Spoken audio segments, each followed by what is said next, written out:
Magandang umaga, grade 7 matibay.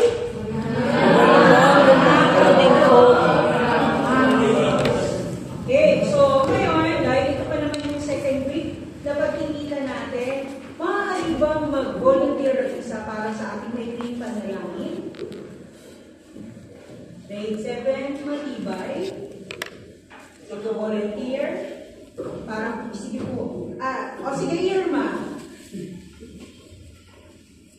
Ngayon ang unang araw natin, kaya sabi-sabi natin, ito po ang ating mga ilog. So, okay ng Diyos, maraming salamat po. At kami ay nagkita-kita sa unang pagkakataon dahil ito ang unang araw namin sa aming pag-aaral. Sa ilalim ng pagmumunan ni Binibining Ramos. So, sana po maunawaan namin at bigyan po kami ng natin. Okay. So, maaari na kayo umupo. Tingnan na muna natin kung kompleto kasi paumpisa pa lang ito ng pag-aaral natin. Pangalawang linggo pa lang. So, kompleto ba ang group 1? May absent ba sa group 1? Dayan? Hindi na gagawin ang pumibalita sa lahat na kompleto. So, walang handang matuto sa ating araw. Very good! Group 2! Pinagagala ko pong ibalita sa klase na kompleto po ang group 2. Yes! Galing! O, next, group 3. Okay, so, sana, baka may sakit, no? So, kung pakilala nyo sila, tingnan, follow up, baka kung ano ang nangyayari sa kanila, kung may sakit. So, at least, ipaalam na sa amin, o sa aking teacher, para malaman ko at mabigyan ko naman ng para makabawi yung bata niya. So, ito yung grade 7. Masaya ba kayo? 11 o'clock. Gutom na ba? Siguro nag-iisip na kayo, kasi sabay-sabay tayo umuwi mamayang 12. Siguro nag-iisip, ano kaya kulang sa bahay? So, di ba? Gutom na ba? So, kahit kanina nag-recess naman eh. So, handa na ba? Handa bang nakinig ngayon? Kasi kung handa, gusto kong pumalakpak kayo ng 3 beses para masabi nyo, yes, handa kami makinig sa araw na to. Tingnan ko nga. Uy, thank you. At least, ito yung huling period ko. May lakas pa ang aking grade 7 matibay. Okay. Okay, nandun tayo sa panalangin. Last week, nabuo natin yung kasanayang pagkatuto na tungkol sa paglikha ng Diyos sa tao at mayroong 2 biyaya na ibinigay sa atin na nagpapakita ng pagkakaiba natin sa ibang nilikha. Kasi marami siyang nilikha eh. Sa lahat na nakikita. Pero may 2 katanging bagay na nagpaiba sa atin sa ibang nilikha. Name one. Isip po. Yes, very good. So, isip. Ano ba kaya yung isa? Yes, ma'am. Very good. Ay, kilos daw. So, mamaya na natin dami. Kilos daw. So, ang galing. Okay, chocolate tayo. So, isip. At kilos daw. So, ito yung 2 bagay na nagpatangi sa atin. So, tingnan nga natin, ano ba ang kahulugan? Kung natatandaan pa isang nakaraang linggo lang yan ha. So ano kaya yung ibig sabihin ng isip? Yes. Ang ibig sabihin po ng isip ay kapangyarihan ng tao na makaalam at mga tumira. Okay, yes. Tingnan nyo, nagbasa pa siya, no? Ibig sabihin nag-load siya. Yan ang gusto ko sa mga estudyante. Nag-take down mo. Very good. Ang galing naman. Next time na maglagay kayo ng name tag kasi para makilala ko kayo.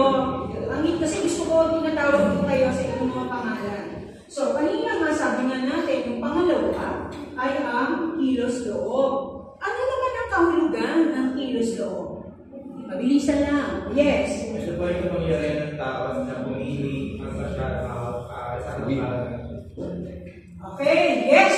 Talagang ang section matibay talaga to. Okay, ano naman? Tingnan natin, malalim. Ano ba ang tumuhin? Pangunahing gamit ng isip. Ano yung pangunahing gamit? Yes. Ang pangunahing gamit ng isip ay pag-unawa. Okay, pag-unawa kaya may isip. Ano naman yung pangunahing gamit ng kilos loob?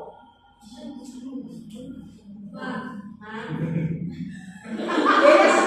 Kumilos o gumawa. Okay, kumilos o gumawa. And last, ano ang tumuhin ng isip? Ano ang tumuhin ng isip? Yes?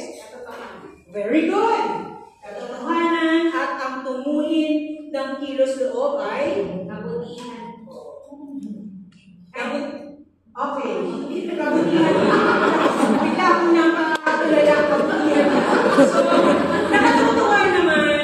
nakatutuwa naman kasi ito yung pangalawa na pagkikita natin linggo at natutuwa ako kasi na natuto kayo sa past lesson natin. Okay. So, tingnan nga natin yung salitang ito. Okay. So, ito ba ay bago sa inyong paningin? Narinig niyo na ba yan?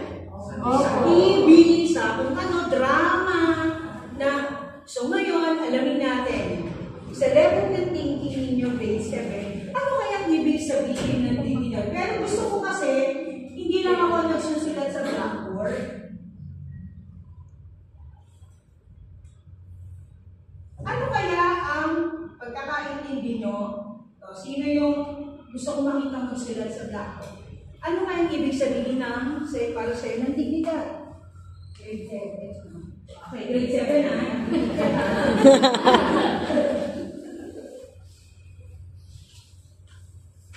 Okay, next. Joseph.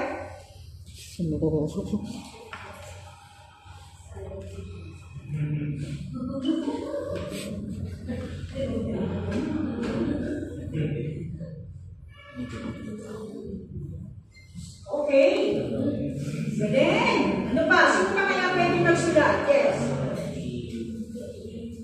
Next time talaga name tag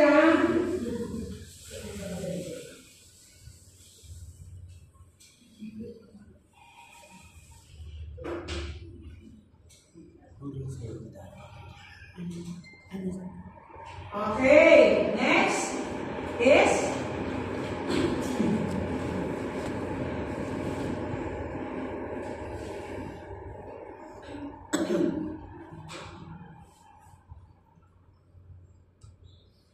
dignitaries. Okay?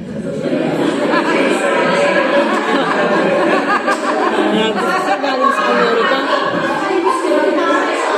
Ang bata ay galing sa Amerika. Ang exchange student yan. Sino ba kaya pwede? Sino ba? Makakalit nyo naman. Tama yung naiisip niyo. Bakit sabihin nyo? Sabi ko na nga ba yun eh. Tingnan natin.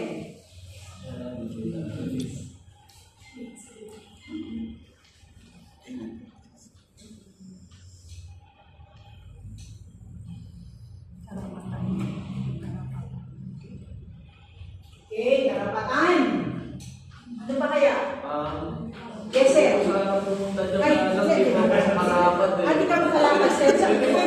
I-recite ko na lang, sir. Sige. Okay yan. Pwede po ba dyan yung damal? Damal? Kasi yun ang sinabi mo eh. Eh,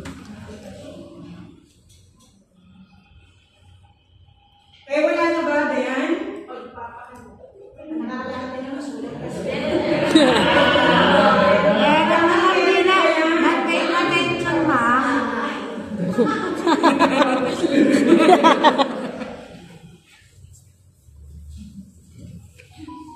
Hindi ko nakikinig si teacher. Antas. Wala na ba? O, Enrico. Grade 7 na tapos. Yes, grade 7 tayo.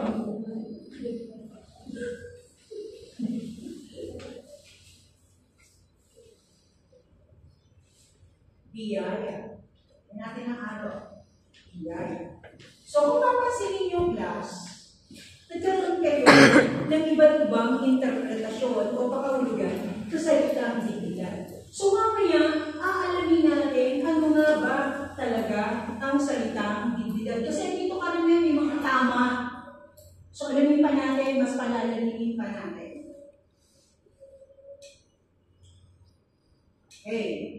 So, palalalimin pa natin yung ating aralin, pero meron akong suri larawan na ipagagawa sa inyo. Okay, so, pakibasa ng panuto. Yes.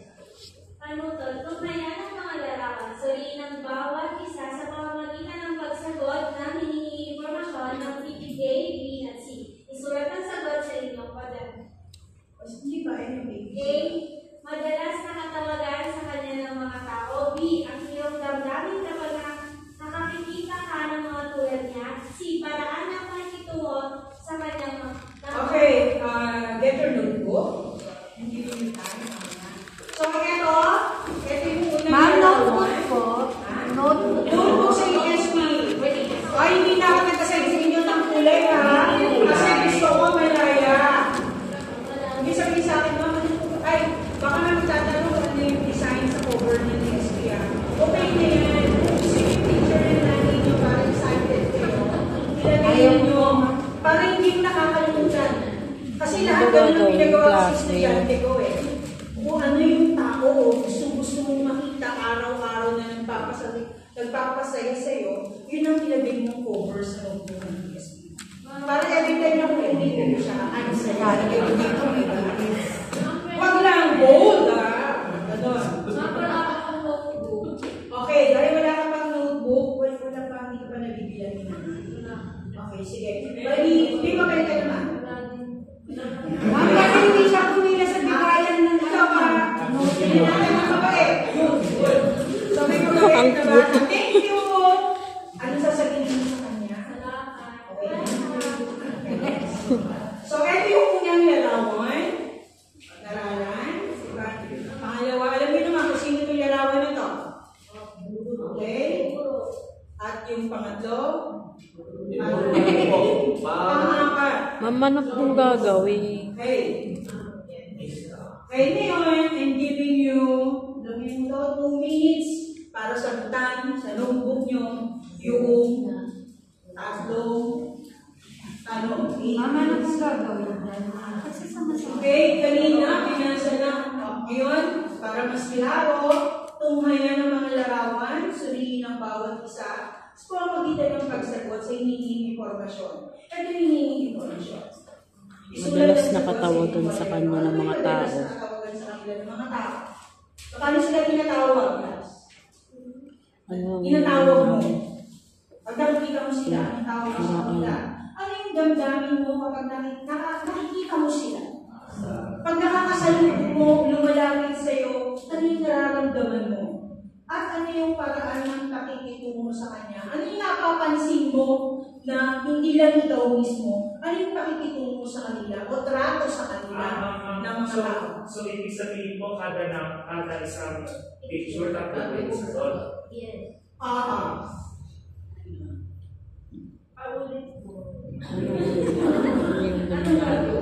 Okay, di ba ito yung Ang iyong picture? Pag nakikita mo to, ano yung madalas na tawagan sa kanila? Ito, ano yung damdamin mo pag nakikita mo to, ito, at parang napakikitungo mo sa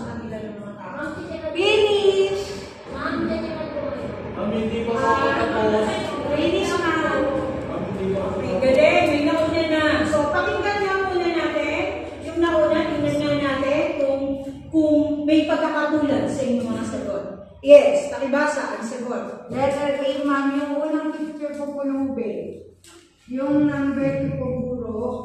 Number 3 po tumataling po siya ako. Number 4 po artista. Yes. Artista lang ba siya? Opo. Saan po siya mami? Video editing. Yun ang napanood mo. Pagkatapos ay hindi mo nabalita kung ano nangyari sa kanya. Kasi hindi niya nakakala mo kung ano na siya ngayon. Yes, ano na siya? Kasi isa na siyang senador ngayon. Isa na siyang politiko. Letter B po, yung una po kagiri, yung pangalawa po natatakot, tapos yung pangalawa po kagiri pa din. Yung pangapat po wala mo, kasi sa video ko lang po siya talaga pinalumang. Napanood lang po siya ng mama ko eh. Panood ko rin yun sa Fox Fernandez. Opo. Tapos po letter C po, nandidiri yung tao doon sa una. Sa pangalawa po, takot pa din sila kasi baka po umalo. Sa pangatlo po, nandidiri pa din. Sa pangapat po, inahangal po kasi artista. Okay, so... Yes, sino ba yung natapos? Ayan. Para po sa unang larawan, ang sagot ko po dyan yan po ay mga clue. Kapag nakikita ko po sila, naaawa ako. Pero, minsan, kung nakikita ko po sila, dinededma ko lang sila. Sa pangalawang larawan naman po, yan po ay isang guro. Kasi yan po, pag nakikita ko sila, minsan, nilalapitan ko po. Yung pangatlo, yan po ay sintong-sinto, sa kanto po namin. Pag nakikita ko po siya, napatakot po ako sa kanya. Kasi baka mamaya bigla po siyang malaki. So, nilalagyan ko po siya. Yung pang-apat naman po, politiko, nararamdaman ko sa kanya, wala lang po. Hindi ko rin po siya pinakala. Okay, so pakinggan niyo yung mga sagot na ka-classmate ninyo. Isa na lang, really? Yes, yes. Pangalan mo, Totoy? Mr. Frugosa po. Pangalan? Pangalan po ba? Mingfi po. Mingfi. Opo. Okay, Mingfi. Unang pong larawan, ma'am, tinawag ko po silang pamilya matibay.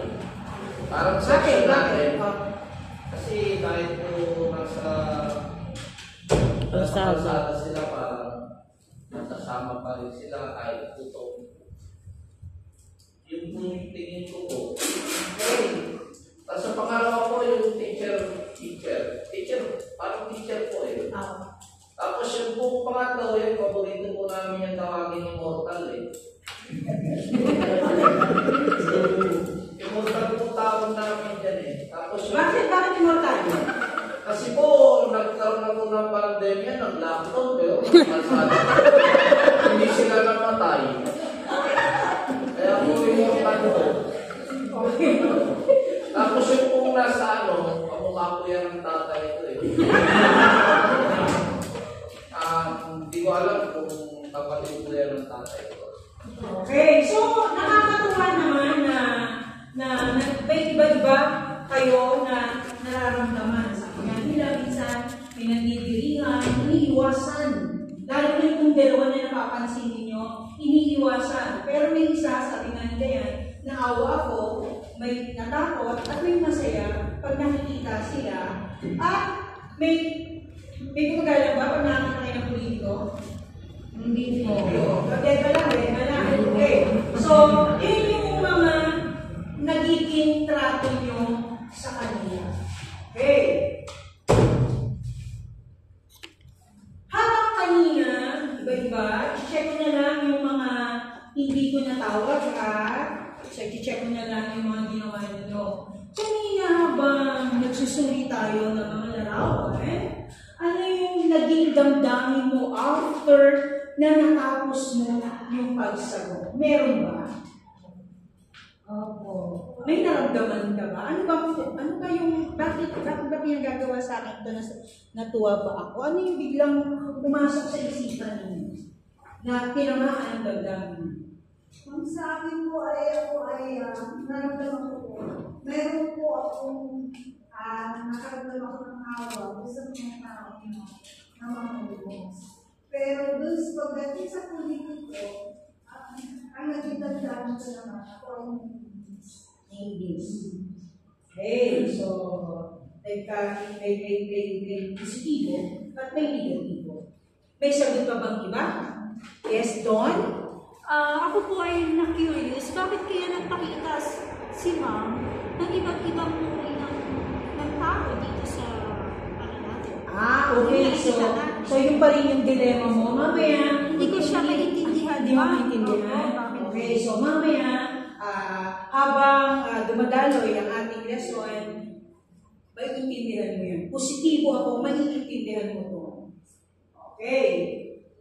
Ano ang natuklasan mo tungkol sa iyong sarili pagkatapos mong punan ang mga hinihinging impormasyon? Ano yung naging ito pala ako?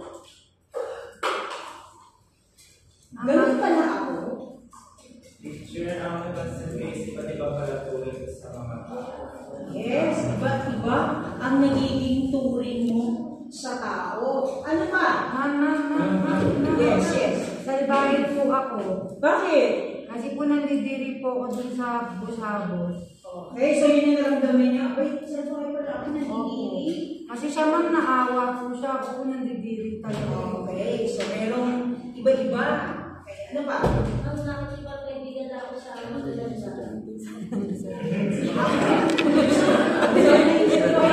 Basta magalas ba ako? Yun ang kaibigan ko. Selective. Ang tawag doon, ha?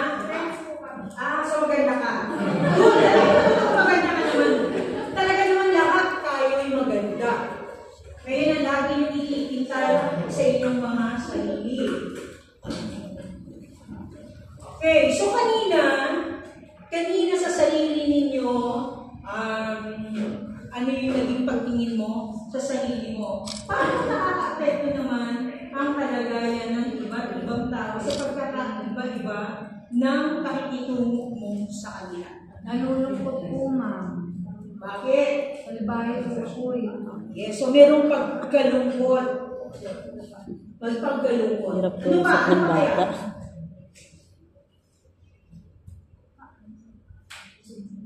Ano yung nagiging epekto sa kanila? Yung taong ayaw mong malapitan o taong gusto mong lapitan. Ma'am, binabato po kami ng tao, ma'am. Ano kaya ay ano yung papa? Ano yung nakaka-epekto sa kanila? Nagagalit po siya, ma'am. Yes! Gagalit! Meron akong karanasan dyan, klase. Nung nag-aaral ako ng master ko sa Iris, may kasabay ako isang teacher. So, naunang sumakay yung matanda, tapos sumakay yung pagkakasalit kami matanda, yung co-teacher ko. Nandun siya sa estate. Sabi niya, ako huwag kang tumabi. Mandurukot siya. So, narinig ng matanda. Kasi nung doon siya sumakay sa bandang pinahan, ako naman, sasabi ng matanda. Salbahin kami, babae ka, referring doon sa t-shirt ko.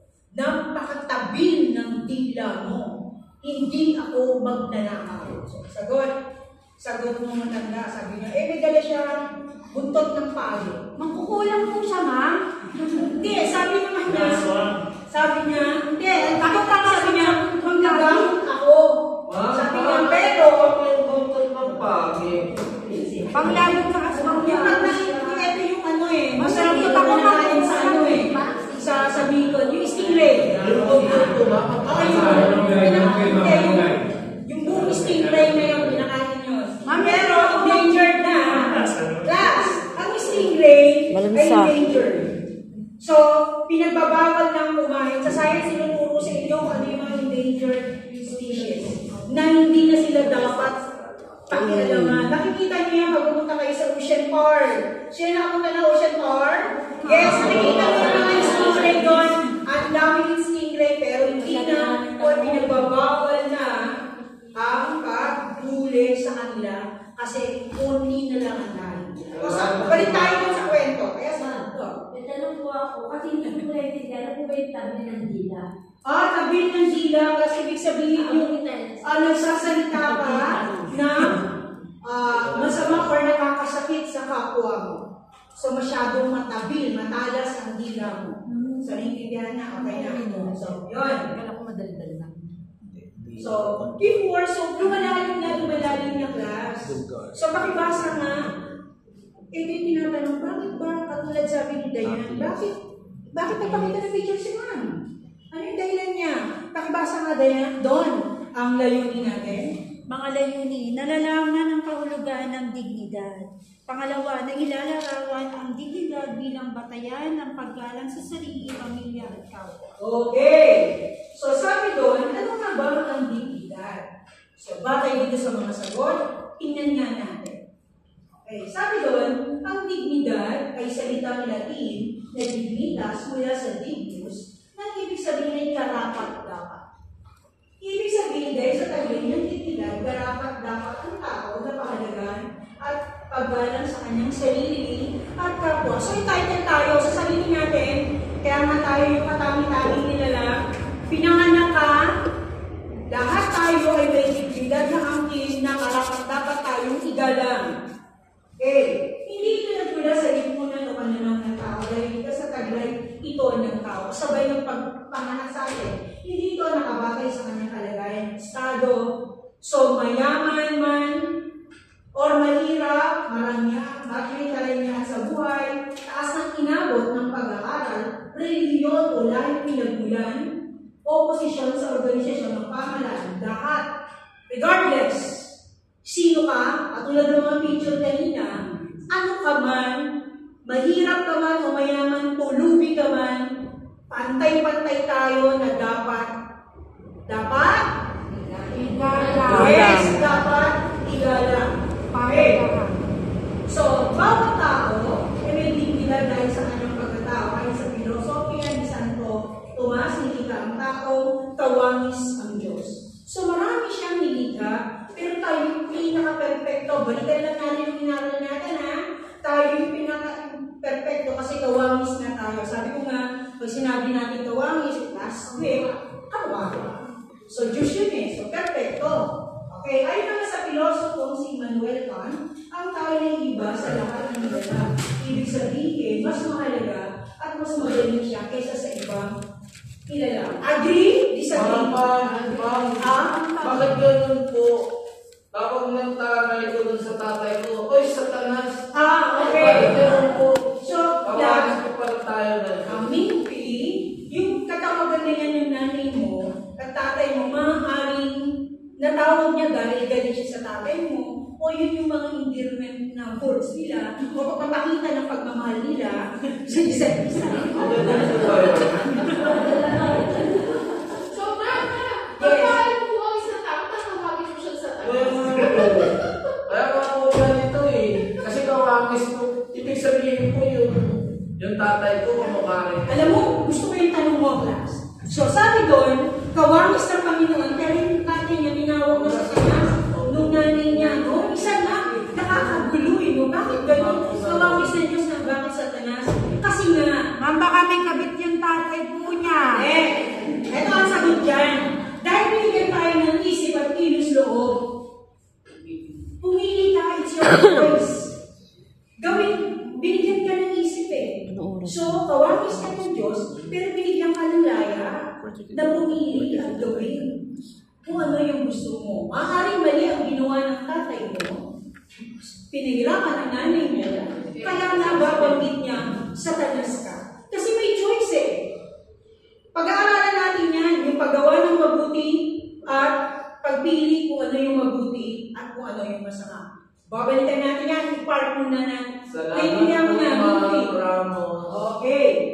Ganyan yung Dahil sa dignidad ng tao, hindi dapat ituring kasangkapan lamang.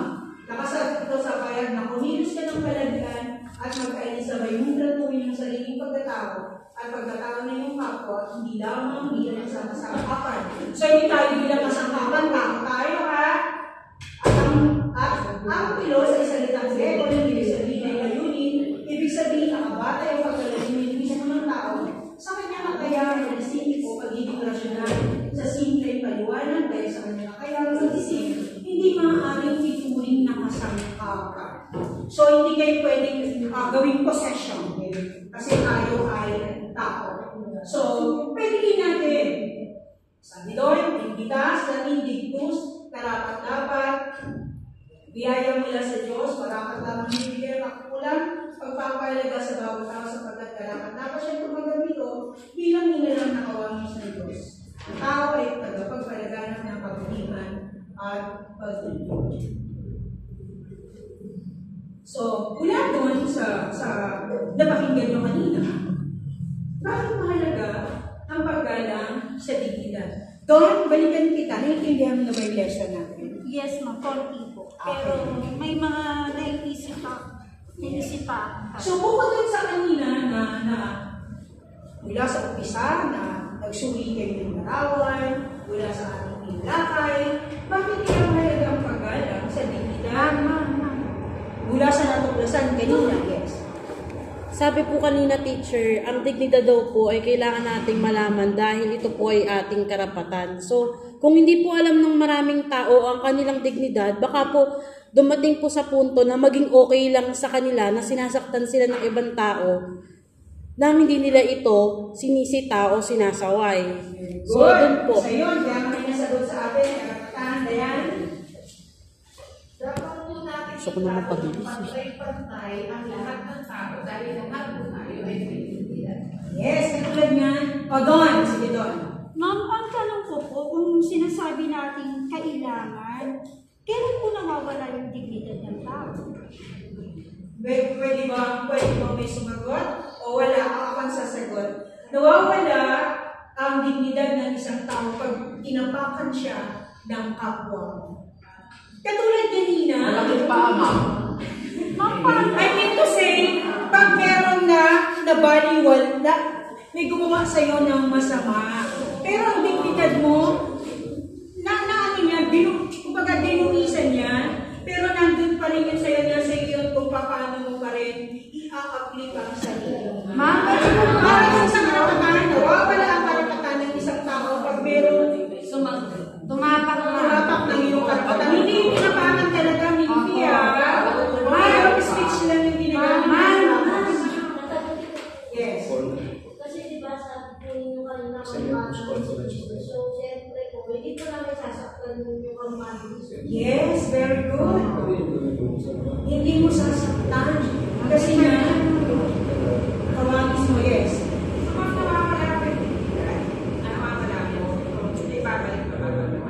Ang dignidad class, lahat sabi niyan. Pinanganak tayo kasabay na meron tayo niyan. Meron lang mga humahamon, may mga tao lang na gumagawa sa atin ng masama na minsan nagkakaroon ng malaking epekto sa atin, pero sa tulong pa rin class ng ibang tao, hindi siya nawala, iaangat ulit. Ma'am, paano yung mga kriminal? Yun po kasi yung halimbawa, kailangan kong igalang yung kapwa, sabi niyo po. Pero yung kriminal, parang, di ba, kailangan pa ba siya igalang? Parang ganun. Okay, sa batas natin ngayon, laging may due process. Hindi mo pwedeng sabihin na criminal to, ay guilty ka na. Pinag-usapan yan sa araling panilipunan sa inyo class. Yung sa batas, proseso ng batas. At yan ay nasa Constitution. Yan ang kahit ikaw ay kriminal, ikaw ay may karapatan pa rin para sa sarili. Kaya di ba minsan pag binubili, meron sila binabanggit, may term doon na ang galing ni Mingfi, Miranda mo. Okay na. Okay, Jackie. Okay ngayon, so ang galing talaga ng section na required. So ngayon, meron tayong activity, bawat pangkat, ibigyan ko kayo ng meta cards.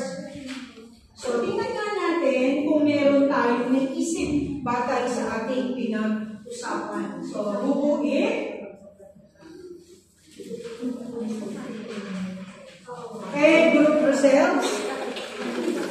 May mga pandikit na dyan.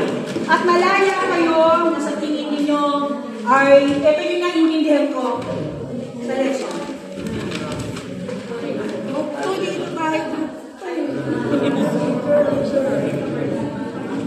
Okay, meron akong mga binigay sa inyo meta cards. Okay? At, mabilisan lang yan ha. Hindi din sa pisakin na sabay pisara. Mabilisan lang. Yan natin.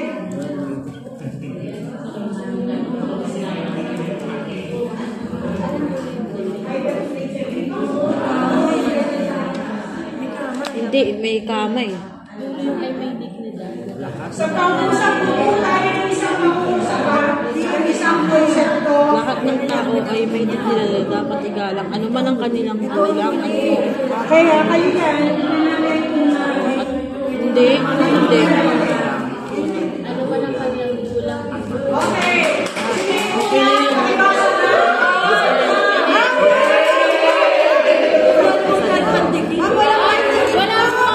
Ma'am, wala po kami. Ito pala yung pandikit. Okay, sige. Meron na mga may chocolate kami. Finish. Ang pagkain na ganyan ng chocolate. Ma'am, naubusan Hey, kami ng group. Thank you, ma'am. Okay, tingnan niyo natin. Eyes on the board. Pakibasa nga ang group 1 ang trabaho niyo. Lahat ng group 1 daw.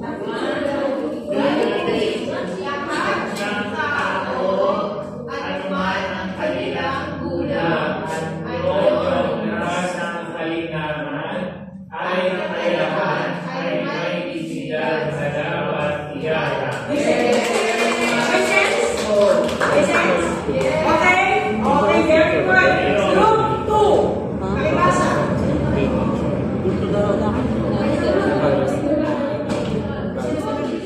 Ako na lang kasi natitira ng values ko. Tapos yung ibang nagtuturo ng values ko, is nakikinig sila. Then parang ang sabi sa akin may TLT yung tuturo daw. Lahat kami nasa matatag na yun. Oh, 4th floor. Dapat kami ng 4th floor. Dati apat kami. Yung isa nagpunta sa probinsya, yung isa na-promote sa quality. Tapos yung isa naman is nag-respect din ako. Diba? Pagbuo ng konsepte, pero may sense. Diba? Pangatlo, nakibasa. Lahat ng tao, naman ang kanilang gulang, anyo, at taas ng kalinangan at kamayaan, ay may dignidad na dapat igalang. Okay, so pareho kayo. Pero ba? Pareho kayo ito. Pero ito, okay May pa rin. day na Kasi may nagturo sense dati pa rin. ng So, ang gagawin na natin, pero talagang nagturo ng values education kami maganda.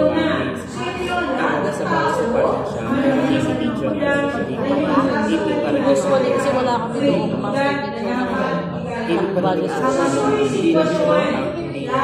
Hindi ko lang alam. Hindi ko lang alam. Kasi sa lalaki lang naman ang namin doon eh. Ang 80 namin doon. Ay 80 talaga siya. EM graduate. Sitwasyon 2. Sitwasyon 3. Kaya 1, sitwasyon 1. Habang naman okay, panito. Baka sa tagal ng panahon din kasi nababasa. Basahin yung pag-usay mga sitwasyon sa ibaba. Suriin mo ang mga tao sa mga sitwasyon. Listen. O hindi paggalang sa legal, sarili at kapwa. So, binigyan ko kayo ng bawat sitwasyon.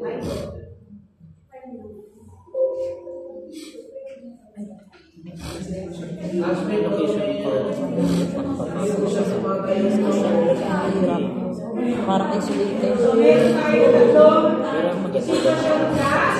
Nahawak mo. Ito Sabi ni ang Kanting daw na ng maganda daw kanina. Tsaka ang maganda din yung karitas. May karitas din yung doon maraming mga bagsak. salakayin nyo yung sitwasyon na Mura lang. group, sitwasyon 1, sitwasyon 2, sitwasyon 3. Sabi ko, wala. Okay? Ayun ba? Patay na rin doon. Okay. So, class, I'm sorry to tell you kasi nag-cover din tayo kasi nag-enjoy tayo masyado. Kanina sa tala kaya. So, gagawin natin assignment yan. At bukas, ready yan ha. Bukas ha. Kasi palakas pa rin natin kung ating kaya sa dinugan na kaya ng paggalang. Kasi, so, tatalakayin pa natin continuation ng lesson natin tomorrow.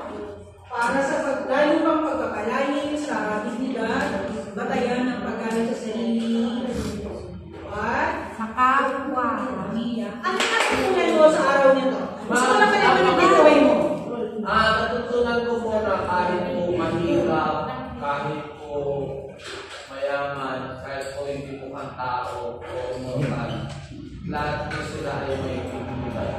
Good, Billy! Next! Teacher, dapat pala ginagalang ko lahat kasi sabi nga po niya is lahat tayo ay may dignidad. Yes! Dapat mang igalang ko yung sarili para po galangin yung kapwa at saka yung pamilya. Hindi pala nawawala ang dignidad ng tao dahil ito ay galing sa Diyos. Yes, yan! Hindi po tayo dapat nag-discriminate at sabi nga po sa Itbulaga, bawal ang Judgmental. Okay, kalaman na natin bukas mas masaya at mas malalim ang pag-uusapan natin tungkol sa ating lesson. Goodbye, class!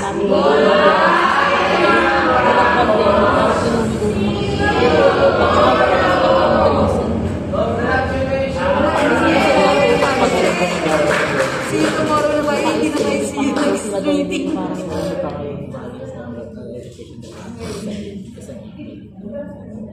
mo, sir, malaki pa rin yung bakod namin. Ako lang mag-isa. Tapos ako lang mag-isa din sa kanila.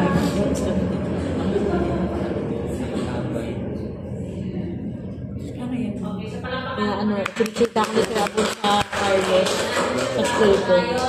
Dati daw kasi siya doon ST. ng ating activity sa araw na ito. Ang ating pong master teacher ay makikipag-conference muna sa ating pag-intend. And then, susunod ko yung boss ko.